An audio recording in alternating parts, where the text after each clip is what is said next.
Welcome. Marriage Now What? Jimmy Watley, are you ready to talk about some In God We Trust? I'm ready to talk about it. I sure am. I had a situation happen. You know, we talked about money last time on the podcast. Had a situation come up that day after we got done.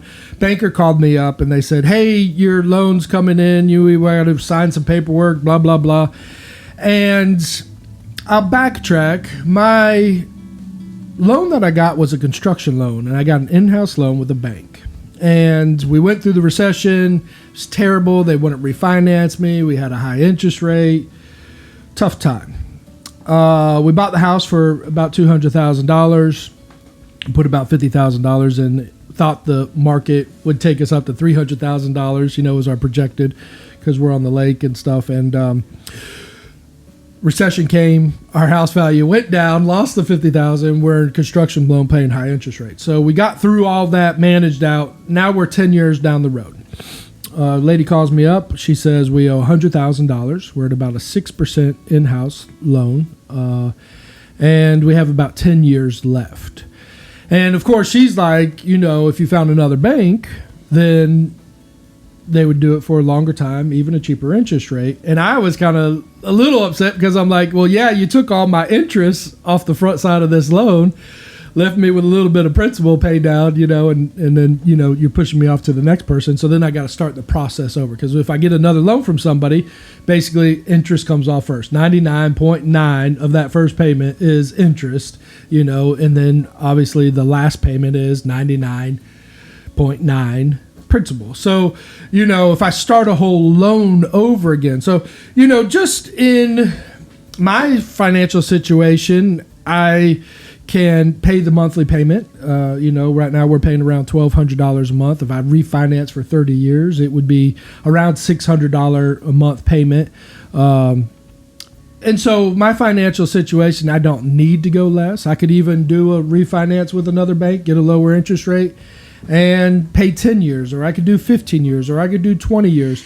I just wanted to kind of throw my stuff out on the table, because I know a lot of people deal with refinancing or, HELOCs or second mortgages or stuff like that. From a standpoint of a married couple, what do you do about a mortgage? What should be your focus about the mortgage and your finances? First of all, you got to look at what you can afford. When you talk to most people, you can't. Our eyeballs desire more than our pocketbook can handle most of the time. You have to look at what you can afford, and then look at the cash receipts, cash available that you have on all of your business, not just your house, but all of your businesses, and then look at where can I get the highest return. Generally speaking, I like for a person to take a longer term loan at a much lower rate, because there's no cheaper money out there than your personal home.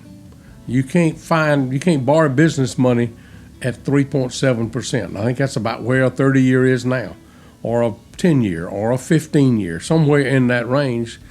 And so if you can find money like that, then that's not a bad place to have total money come in. I don't segregate in my head my home loan from my business loan. Now, if you're working for salary, you better segregate it. You better protect it. But if you're in some of the situations you're talking about, try to look at the whole thing. Then I sit down and say, what can I get the cheapest? And if I decide to pay it off early, I have no penalty. If you look at the cash going out every month, I'll give you an example. If you take a 30-year loan and it's $600, you decide to continue to pay the amount you're paying, you will end up paying much less over the period of that loan than you will if you stay with the loan you got at 6%. Right. By definition, that's the way that thing works. It's compound interest. All you have to do is, how many years left you got on that loan? 10. So if you take $1,200, that's $12,000, that's $120,000. If you looked at paying the same amount on a 15 or 30-year loan at 3.7% and do the math, guess what you'll end up showing? Much less money. Right. So in that particular case, I'd be inclined to move toward paying less total interest. If I had a use for that money, if I wanted to, if I used it in a business where I was getting good return and I wasn't putting that particular asset at a significant risk, then I'd consider doing that. I don't like to advise people to go, if you owe $100,000 on a house, to go borrow $200,000 and pay that off. And take that. You've made mama feel pretty unhealthy and at risk. But if you got a good business that's going and you have a line of credit, let's just say you had a $100,000 line of credit and the bank's charging you 6% on it, and you could take a line of credit and function as a second mortgage, then I'm not opposed to that if you have the discipline not to get yourself in trouble. It's a risk. Well, I know you've kind of talked about that. If mama wants to be secure, especially for businessmen like ourselves, that the payment will be there, and so in consideration, if you're having a $1,200 payment versus a $600 payment, mama knows the $600 is going to be there a whole lot easier than $1,200, and so that is a consideration. And then, we get chunks of money, so we might get $20,000 at a period of time, and so you can always take and pay that down some. But again, like you said, so 4% interest rate is cheap money to borrow. And I don't see, I'm not a prophet nor the son of a prophet. I felt like interest rates would go up higher than they are, quicker than they have. But this global economy we're in right now, it's slowing down. So higher interest rates doesn't look like it's coming right now. I had a chance to refinance something the other day, and as long as prime keeps dropping, there's no need in me refinancing something. It's just tie yourself to prime, and if it's not a home loan you can get cheaper money than prime. But that's the kind of thing you ought to look at, is look at your total situation first, and also put value on mama's security. Don't walk away from that issue. If mama ain't happy, ain't nobody happy. I was just talking to a young couple the other day, and I was telling them about rent and mortgage and stuff. And the rules kind of been 1 week's paycheck should be maximum of what your mortgage is. But with that rule, it's a little bit complicated because I think it actually leverages you out pretty high. I would think that you would want maybe 20% less than what you would make a week to be your mortgage, or even lesser. What is kind of your thoughts on managing money and having that as your highest payment? I mean, basically that's, one of your highest payment things. You're going to live somewhere. You're going to either rent or you're going to buy. So you got to evaluate both of those. The one thing I would say to the young man and his couple that are saying, well, I want to buy, but my wife wants a house this big, I'd say you may be able to afford that, but today it's a stretch. If you're in that situation, back up and go rent for a year, and then save your money and come in and not get yourself so leveraged. The other option is to live in a smaller house and you think you want to. You got to put into fact, though, that our wives get their self-respect. It should be from the Lord, and it should be from us as husbands, but a lot of it comes from their home. So you got to understand your wife, what her needs are, and it may be that that's her self-respect, is her home and how she cares for it, people she invites over. And I've been married almost 49 years. Next month to be 49, and I know a lot more about Ann today than I did then. But I still don't understand all of the things, how women, especially my wife, make decisions. And so the longer we live with them, the more we respect their judgment. My advice to you is to be sure you understand how important a home is to your wife. But don't understand it to the point you get your family in financial trouble. Well, I've seen a lot of guys, me in particular. I mean, when I first got married, I built my house before we got married and had it all finished. And, we put this pressure on, like, to bring and present this perfect house to our queen as we bring her into the house. And, we didn't have kids. We had a 3-bedroom house. And, that's kind of typical for, to buy a 3-4 bedroom house. And you kind of think it's going to be your forever house. But and I told this couple, I said, man, the greatest thing to do, and you could even build, at $60 a square foot. I said, you could build a 1-bedroom, 25 by 25 home, live there for 5 years. You know, you might have a kid in that time frame, but that kid doesn't need their own bedroom, you know, and stuff like that. And I said, within 5 years, you'd be able to turn that into a rental property and make $300 a month for the rest of your life, and then buy that second home. You'll have more money because you'll have a better job, you'll have more understanding, and you know, a little 1-bedroom place that you build and be able to finance it's like $250. I was like, man, all in with all of your utilities, you'd be somewhere between $500 and $600 a month. I was like, you could do that on one paycheck. That means the other person, your other spouse's check is, you know, $500-600 a week not being used. I mean, that's just phenomenal to me. And so it was kind of and there's a real tiny home movement, you know, happen across the United States with, you know, and they're spending $40,000 to $80,000 depending on what city you're in, you know, with people going a little more minimalistic and stuff like that. That depends on what's between the ears on both parties. That's right. Your wife's got to have it between her ears that I'm okay with this, and you've got to say, I'm willing to have the discipline to pay that little house off and use that money as an investment. Look at it that way. Sometimes that's tough to get that done. Right. You know, another thing that happens, obviously, I think one of the biggest decisions in a marriage is the house, you know, and the payments and how long and everything like that. How big do you need it? I even asked my wife the other day, we were coming into some money, and I said, do you want to build we don't have a garage. I said, do you want to build a garage, a living room, a second story, and our master suite? You know, I'm doing it all up. And she looks at me, she goes, no. And I said, what? Buy that woman some flowers, son. Buy some flowers. Yeah, so we went shopping. You know, and so I'm sitting there, and I was like, are you sure? You know, we don't have a garage. We don't have a big living room. We don't have a big master suite, which is really for our ego. I mean, we have a 4-bedroom house and all. And she says, no, because it's more to clean. It's more maintenance. It's more. And she goes, I like our small house. You know, all the kids, you know, sit on the couch with us. We all watch TV. It's not them in their rooms. I mean, we're tight. Now, when it gets messy in a quick because it's so small.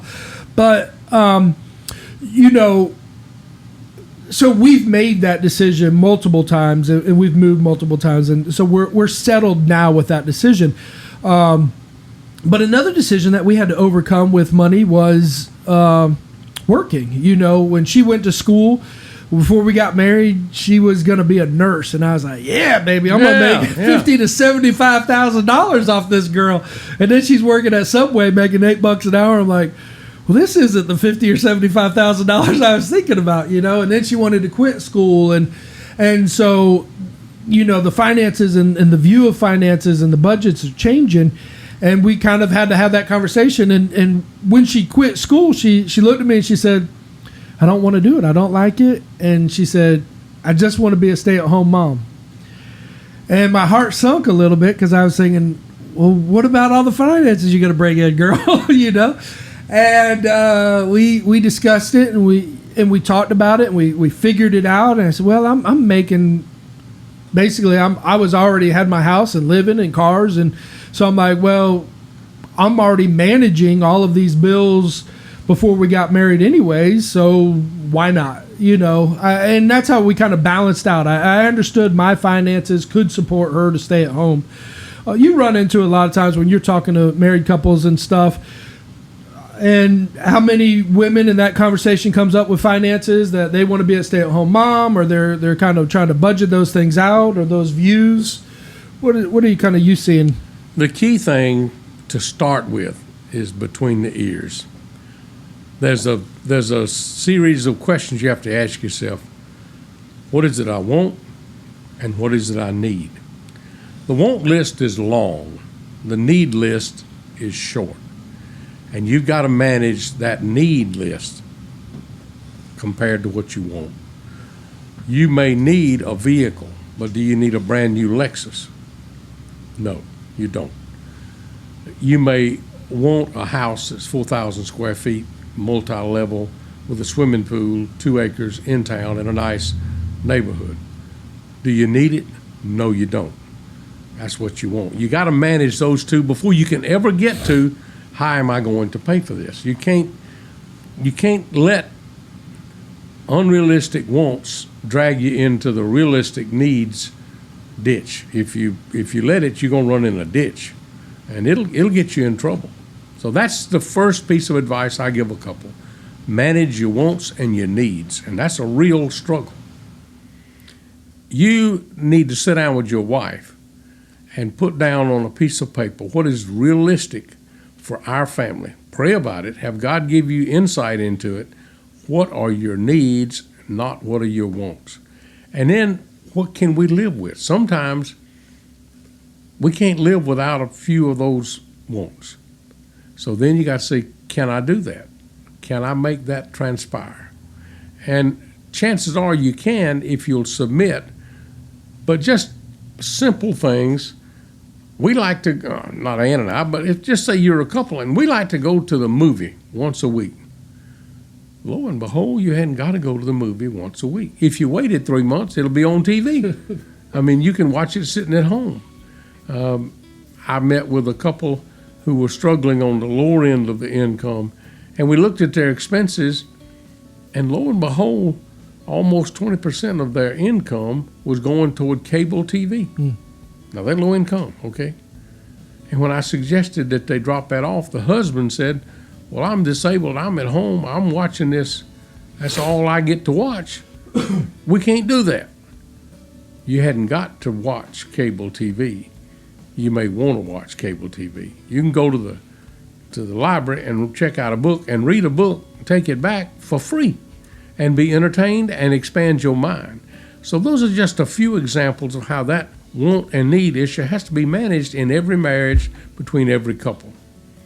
Yeah, we haven't really written down, but I know for me, I wanted the kids to go to private school, and Liz is like, public school is great. And I'm like, my want was causing me to have to come up with more money, And so for me, I drive a used truck because it's easier for me to manage my money driving a used truck, or, and so I've kind of seen that it's a real give and take on my part of what's the thing I want the most in our relationship, in our marriage, with our kids, with vacation, with all these things. And I live way below my means. And fortunately, we've been successful with business too, which has really promoted us to be able to do other things. But I always try to encourage people. You have the investment side of what you want to do in life. You have the wants, you have the needs, which also the wants is basically, do you want to invest in the stock market? Do you want to invest more in a business, start your own business? Or that won't kill you. The kill you is, I want to drive a Lexus versus a used Ford. Right. Or I want a 4,000 square foot house rather than a 1,200 square foot house when ain't but two people. Those are the wants that'll kill you. It'll drag you. Buying new vehicles is, it's a tough financial decision. It really is. Now, I mean, the question would be is, what do you really know about cars? I know a little bit. Jimmy Watley was a 25% car dealer in the business, so he knows. I know how a little long bit. were you in the car business? 13 years. 13 years. I learned a lot, and I learned that people take a different look at car buying than they do anything else. And my advice my daddy gave me, and I tried to live with, is that when you're looking at an automobile, a depreciating asset, you have to look at it different than an appreciating asset. So ideally, you go buy a used car that's 30,000 or less miles on it. Buy one that you are comfortable with, safe with, and pay cash for it, ideally. Then start putting a monthly payment in the bank. When it gets to where you can buy another used car, ride that one till it quits, and then go buy a new one. Sell the one you got or trade it in. That'll give you, over time, the best return on your transportation dollar. That's a discipline that less than 5% of people will live with. And you know that. So you've seen people come into the Sure. dealership, sign more than they should, Sure. paying higher interest rate than they should. Of course, you're making money off of that. But so for the fact the absolute best way is buy a used car, pay cash, ride that thing into the ground. That's right. Trade My it in. wife is the last 2 cars. This one she hadn't had it but 2 years. But the 2 before that, she rode one 16 years and another one 15 years, and they were paid for immediately. And when we started, and that's look after it, maintain it, and you'd be surprised what some of this modern automobiles will do for you. They'll give you safe travel for years and years. I remember I was young, pocket full of money. I went to the car dealer, and the guy goes, "You got 80,000 miles on this truck. You need to trade it in. It's about to fall over on the side of the road dead." I was like, "What?" And so sure enough, you're like, "Wow, I don't know," and I got a high interest rate, brand new truck again, so I've gone that road, and that was the thing is I started used, and I had 2 or 3 used vehicles, got new. It only took me 2 new vehicles to realize I'm going back to used. Well, if you got a vehicle let's just say if you paid cash, you'd pay $40,000 for it, and you drive it off the lot, it's going to lose $5,000 to $7,000 the first day. Why not go find somebody that's done that, and you let them pay that huge depreciation to start with. You got to know what you're buying. You got to know who you're buying from. You got to be able to trust folks and get good maintenance. But that's the most cost-effective way. And believe it or not, transportation is a major expense that we live with as families. I love the calculator. I'm a numbers cruncher. And so, when I was sitting there and I added out how much left I would have to make on my payments and, what interest and all that. It was like, $30,000 if I stayed, and then there was this other one. It was like, all right, well, I have to pay $60,000, and well, if I got this interest rate, and even with cars, I did the same thing. I've kind of calculated out and said, all right, well, if I bought this car and I made these payments, it would cost me $7,000 or $8,000 a year, versus like you say, a used car, and you calculate it out for 5 years, it would be like $300 or $400. So there's a real, almost half savings, obviously. And I think the savings mostly comes in with the interest rate, because basically if you're making payments on a car, you got to realize there's an interest rate tied to that car payment also. That's a loss. You need to make it between your ears. Can I, in myself, ride in a used vehicle? And you can. I think I've told you this before, but my daddy always bought 6-cylinder, straight shift, AM radio, manual roll-up Chevrolets when I was growing up. And he'd go to the Ford dealership and buy a brand new Ford tractor. And his reason, after I harassed him about that, was that tractor's making money. The car is losing money the minute you drive it off the lot. So he was right. I learned that lesson, and I've tried to live with it.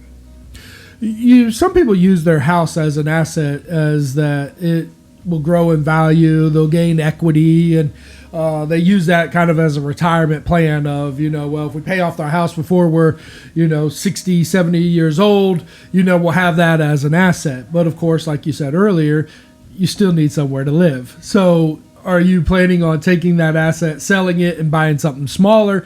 And then at that point in time, will the smaller house be the same price that your current house is? You don't make money. You can't spend money you don't cash in. I mean, put it that way. Let's just say you paid $100,000 for a house. You've had it for 20 years. You paid it off. Now it's worth $300,000. You got an asset worth $300,000, but it's sitting there, and what the city and county know what it's worth, and so you're writing that check at $3,000 to $4,000 a year for ad valorem taxes. You got insurance on it. You got expense. That $300,000 asset isn't worth anything to you other than living in it until you cash it out. And then you'll cash it out, most people will, when they go live with their kids somewhere, or if they go to a nursing home, or they go to a senior living center. So it is an asset. It is something you can pass on to your kids, but it's very difficult to live off of it. I like it. Jimmy, you are an amazing man. What would be the final closing words and what you would give couples advice today on money, finances? The two pieces of advice I'd give you is reduce your wants as close to your needs as you can. And the other thing is have a real open conversation with your spouse about realistically where's the money going. If you don't sit down and find out with a plan where the money's going, you can't manage your expectations on wants and needs. Ask God to give you guidance, and you will reduce the stress in your marriage phenomenally. God bless you. God bless you. Until next time.